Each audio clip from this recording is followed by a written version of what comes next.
開學變失學，港專夜校玩殘學生。20歲嘅阿瑩喺香港專業進修學校成人教育中心嘅九龍工業學校度讀中五。喺月初開學嘅時候，佢先至收到通知，其中2個選修科因為收生嘅人數不足，要同另一間分校合併。點知2間學校嘅教學進度根本就唔同，其中商業管理單元一科更加要停開。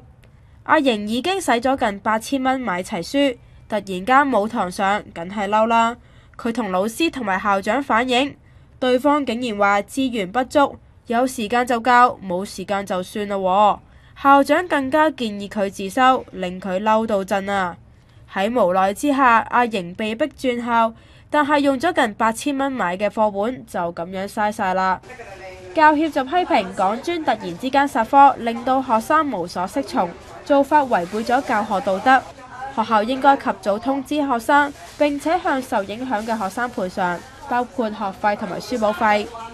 教育局亦都話，今次嘅事件係校方嘅疏忽，當局會敦促校方日後喺更改課程安排嘅時候加強資訊發放。而港專嘅發言人就承認，今次刪課令到學生冇辦法銜接課程，佢哋對此感到遺憾。校方會為受影響嘅學生免費提供補底班，亦都願意向退學嘅學生退返學費作為補償。ONTV 東方電視新聞台報導。